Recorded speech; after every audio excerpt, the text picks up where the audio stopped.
The special meeting of the Southern Shores Town Council for March the 20th, 2020 is now in session. Please join me in the Pledge of Allegiance.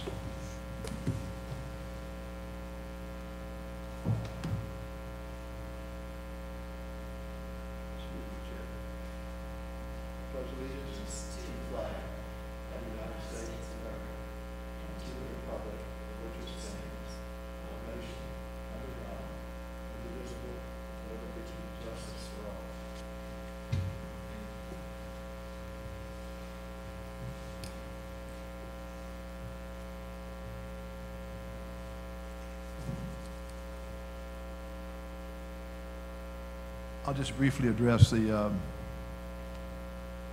before I ask you to join in a moment of silence, I'll briefly address the absence of Mr. Connors and Mr.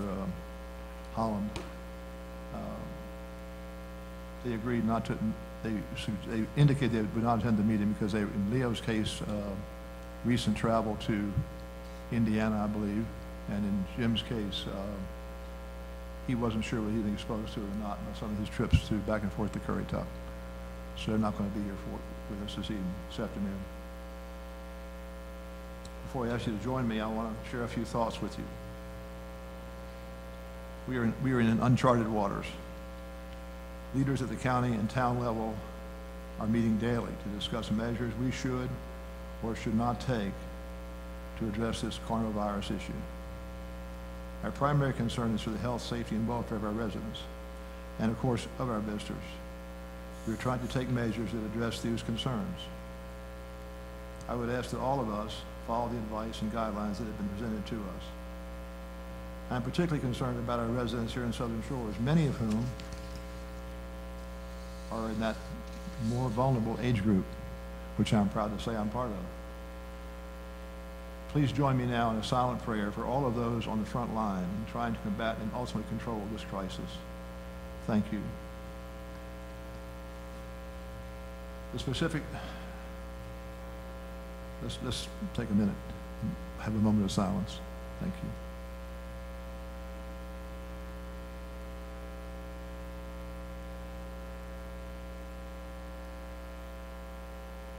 Thank you. The specific purposes of this special meeting are to cancel the previously scheduled March 24th, 2020 budget work session. The plan being to hopefully be able to address these items, those items, at our April the 7th regular meeting.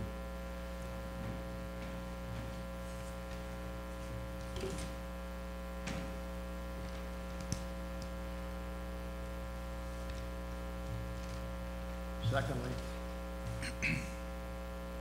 the consideration of amendments to the council's rules of procedure allowing for cancellation or rescheduling, both with appropriate notice, of meetings by the mayor and any two council members during declared emergencies. And finally, consideration of adoption of a policy for managing meetings with electronic participation of council members.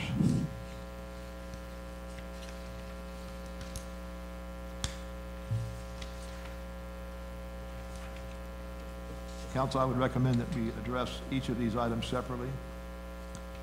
And in following that, I would move that we cancel the previously scheduled March 27th, 2020 budget work session. Do I have a second? I'll second.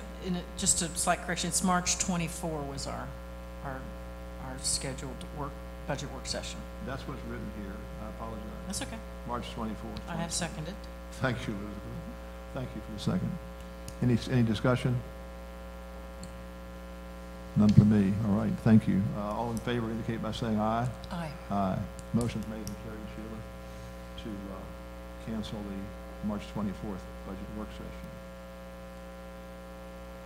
At this time, I should say I will now make a motion to amend the rules of procedure by adding requirements for calling recessed meetings, notice of recessed meetings, and canceling meetings due to emergencies. Do I have a second?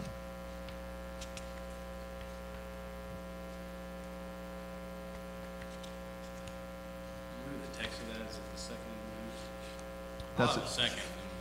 That'd be the second item. We can discuss it. If you just give a second, I can answer any questions, or Wes can answer any questions. Do I have a second, right? Okay, thank you. You have a second. Any further discussion? Yeah, I just wanted to, on the text on the second page of our packet, couple questions. Is this wording that was just recently put together, or is it wording that used to be there and we took it out? And could you just give a little background, Wes? The wording that used to be there was never in the rules of procedure. It should be. The wording was actually in the council meeting schedule, and it said, "Be it resolved, any meeting may be canceled by the mayor for lack of agenda items."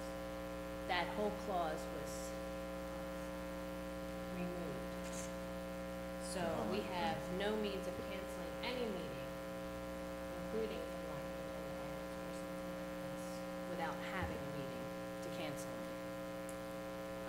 I do not know why it had always been in resolution. It's been like that since I started, but it should be in the rules of procedure, along with every other item. Okay, So- that clears it up. So, This would be inserted. That's what I would like to into see the- inserted, yes. And at what point would it be its own section under meetings? It would be Number underneath s- meetings, I would think. Yes, we were proposing, or I'd like to suggest that it be, this one for recessed and canceled meetings be, in your current rules of procedure, it would become section 7. It would become The new section 7, and then all the other numbers would be changed in sequence as they exist now. And I'd like to just point out one other thing as well. On the agenda, it refers to consideration of amendments to the rules of procedure, allowing for cancellation or rescheduling of meetings by the mayor or any two council members. The actual proposed language states the mayor pro tem, or any two council members. I just wanted to make sure that y'all, all three, were aware of that, and if you're okay with that, you can leave it as is. If not, you can change it how you see fit. and just, where did you guys get this wording from? I'm just curious. I pulled it from the listserv from other towns Gotcha. Okay. Other towns in Dare in North County? Carolina. Oh, in North Carolina, okay, Yes. okay. This does not address canceling for lack of agenda items. This only addresses Emergency. emergencies. Emergencies. Which I think that we can address agenda items at another time. Yeah, sounds like a plan, okay. Would you repeat that? This does not address canceling meetings for lack of agenda items. This only addresses, Emergency situation. yes. Just So- out of curiosity, are we just adding the recessed portion just to, We do, because we don't address that in the rules of procedure So as the- well. So if, with the recess meetings, that would allow you, if you were currently in a meeting, you could cancel or recess the next meeting without having to. This only refers to canceling meetings or rescheduling meetings only during a declared emergency. but the recessed? Not the meetings- recess. Not the recess. Recess is at any time, Correct. but as far as If canceling, we had our 24th meeting, if this were placed on canceled, correct. Yes, this language is clean. yes. Correct, yes, sir. Yes, sir. Yeah, somehow, I don't know, I think it was inadvertent. We took away the mayor and/or two council members from being able to do that, which I didn't realize until this situation came up with the coronavirus issue. We did not necessarily want to hold a meeting today. We understand with everything going on, we're trying to do everything we can and being proactive and being socially distant and, following guidelines from CDC. But we just wanted to make sure we're following our current rules and being open and transparent about how we're going to do it. So this would give you, or Mayor Pro Tem, or two council members, the authority to cancel future meetings, should that be needed, especially during this event. Did we Thank- give our town attorney opportunity to review this He language? has, yes, ma'am. He had no comments on this language. Thank you. Wes has talked to our town attorney, and I spent a good bit of time with him yesterday as well, just trying to clarify in my mind what happened and why we hadn't caught it before, but it's just one of those things, it hadn't come up. When we had an emergency like this, we had to deal with it. I think since it's restricted to declared emergencies and we're not addressing any other regular cancellations. I'm satisfied as well, ready to vote whenever you are, Mr. Mayor. Therefore, I'll call for a vote. All in favor indicate by saying aye. Aye. Motion's made and carried, Sheila. Thank you. This time the last item is a motion that I will make, but I want Wes to explain it. The third part of this issue, consideration of adoption of a policy managing meetings of electronic participation of council members. Wes, would you take, Yes, sir. Thank you, tell us Mr. what's Mayor. happening with that? Thank you. In an event such as this, we have to start thinking about there may come a time, or there could come a time, where council members, whether it be all or some or a couple, may not be able to join in a council meeting. What you have in front of you, what we're proposing, what's on the agenda, are requirements that would be added to the town's rules of procedure. This would be another amendment to the town council's rules of procedure that would allow for electronic participation in town council meetings. The main point of it is that in any situation other than a declared state of emergency and or when public health or safety may be affected by the presence of council members in the same meeting room, a quorum of the council has to be physically present for the meeting. And if anyone were to participate, that would be 3 members. So say 2 of the other members wanted to choose to participate remotely, they would not be able to vote. And in those cases, at all times when you're not under a declared state of emergency or when there's health and safety issues, in those cases, when it is a declared state of emergency, then this would allow for council to hold a meeting electronically without a quorum being physically present.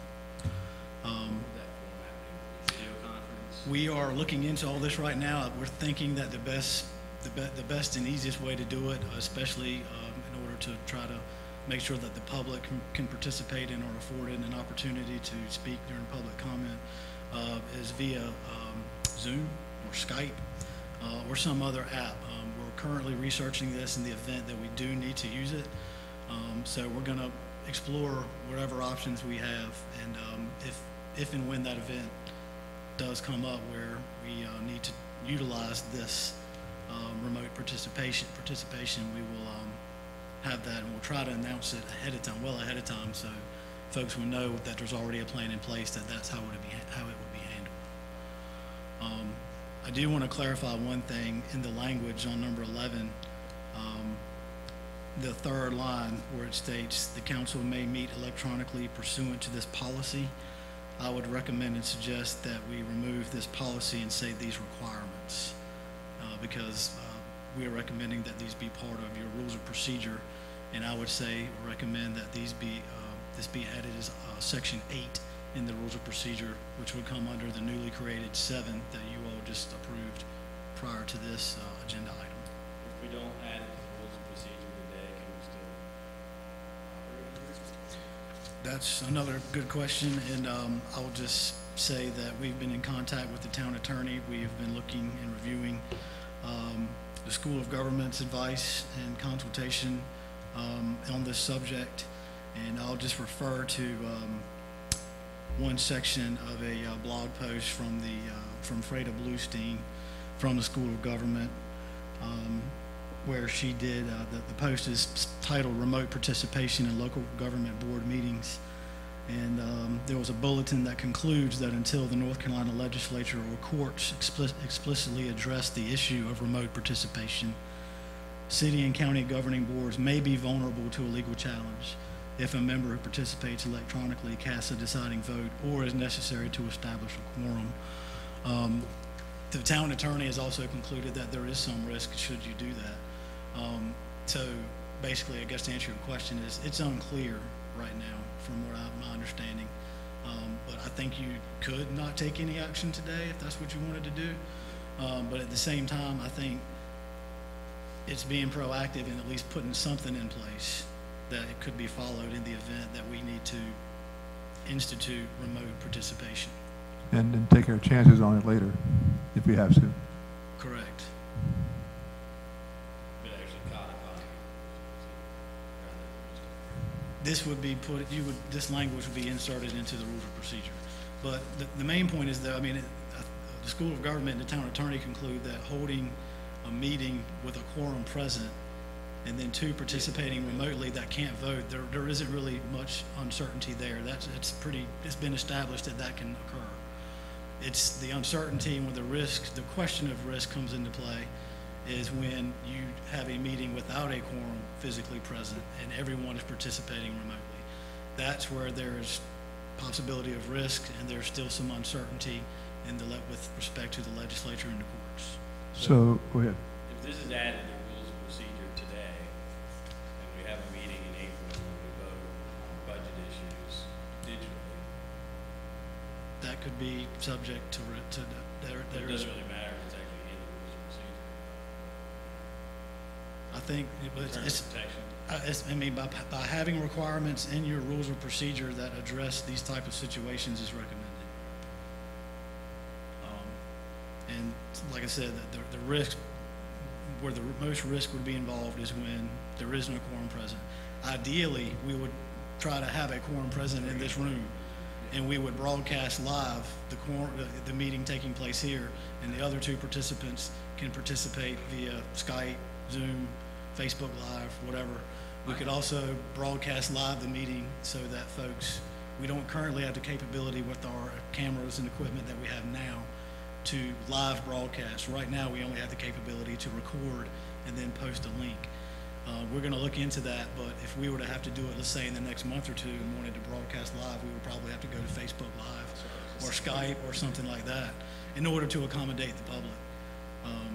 So these are all just thoughts on how that would be handled right now. Like I said, we're exploring all our options, and all the other towns in Dare County and as well as throughout the state are all scrambling to try to get a hold on this issue as well.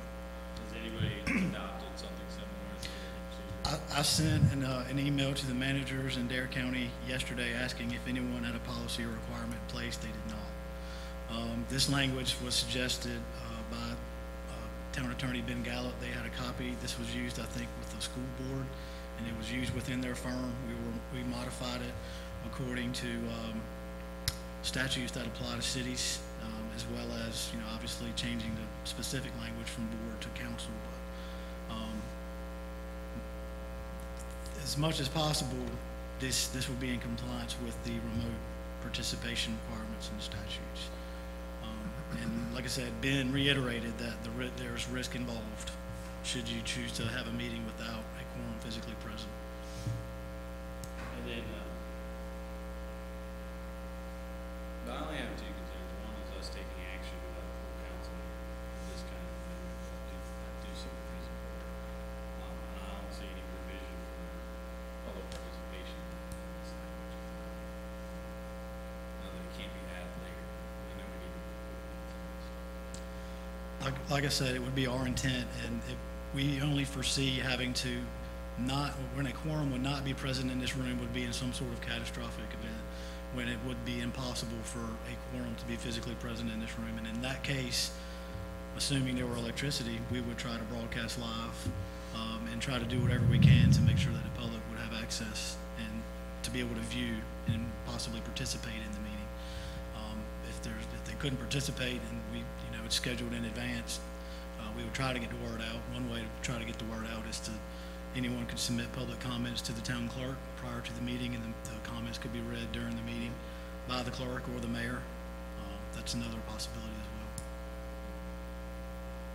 But yes, certainly we're certainly open to, we can make changes. Y'all can make changes to your rules of procedure at any time, and we can certainly look into and put in some additional language for One public. other devil's advocate thing, if we proceeded along this line without actually adopting rules of procedure, we're no greater risk of being in the rules of procedure. I'm not 100% sure. I'm not sure. I'm not the attorney, so Yeah, I'm hesitant It's a loaded I'm question. hesitant to answer that question. But I do think that, it's been suggested. It'd be nice to and have it. according to School of Government posts, as well as the town attorney, I think it would be a good idea to have requirements in place. If we do this today, go ahead and make a motion and approve the motion to amend the council's rules of procedure by adding this electronic participation clause, we have to then have the council itself approve the changes to the rules of procedure, right, or not?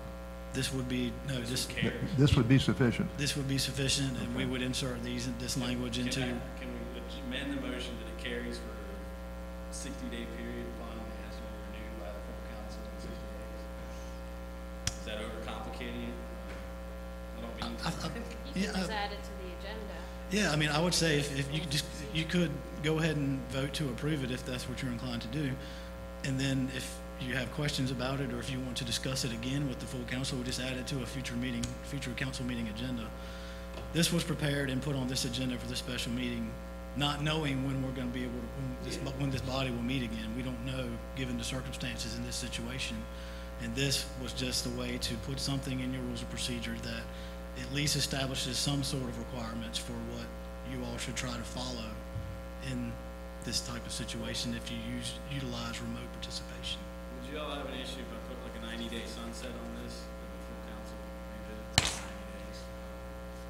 I wouldn't have a problem with that either. In the meantime, I would like to just request that staff consider adding some language that addresses public participation in this same context of changing the rules of procedure for an electronic-based meeting. I just think nowhere in here is public participation mentioned, so. You'd say public comments received before the meeting should be read aloud. I mean, I don't, that doesn't, to me, meet the level of public participation that we could get if we were doing a Facebook Live or something and people were able to call in or.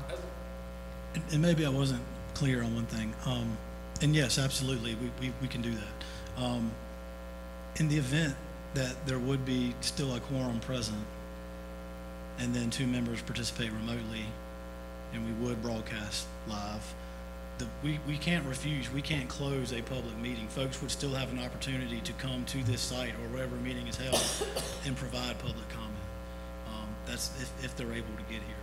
So that's still a possibility. But we can explore other ways too that would allow for public comment and participation. In scenario, in number 11, if we're all in our homes zooming in. That's where, And I don't think well, it's up to you guys. I mean, I'd be okay if we wanted to try to dash off the language and include public, but I think if we just, our motion carries with a 90-day review. When maybe 90 days needs to be kicked out again, let's pick that around just so the full council can look at it and add public provision. So you would be supportive of this motion if we gave an opportunity for a 90-day review Yes. by council? Yeah. Would we make a final decision not whether we adopt it or not, or what? Just it goes back up for review in 90 days and the full council votes on it. Maybe it's modified at that time. But just- So this would be added to your rules of procedure for a term of 90 days, at which time it would be considered by council again, if not before then. Is that legal? I'm not 100% sure. Some law sunsets. Yeah. I would feel more comfortable rather than just adding it to the agenda, which we can't do, but then we'll have a You million can things just going on. say, we'll we forget, can add so- it to the May agenda. Yeah, I mean, you could add it to the, You could add it to the May, In other words, first take meeting this in May. whole proposal here, this whole motion, and put it and bring it up in May. you all can bring it back up again at any future meeting. I mean, instead of voting on today, or making a decision today. Let's vote on it, so it can be in the rules of procedure and the data protection, and in May, we'll revisit it. We may find that we didn't like something, so it didn't work well. I mean, we're doing a lot of this very fast, and it just gives us a chance to take a second look at it. Sure. I could just add it to the May agenda. So do we need to make, This is what we're discussing. so- yes, so we can make a motion that says, add this as section 8 with the amendment that we will address it again at the May, full council meeting, regular council meeting. right. That's my motion. Is that a motion? That's a motion. And I'm sorry, can we please, if you don't mind, add the suggestion I had earlier about Yes, I'm striking- sorry, and amend further, changing the word policy to proceed, strike this policy and add these requirements. these requirements. Yes, ma'am. Sorry, I will amend my motion All right. that way.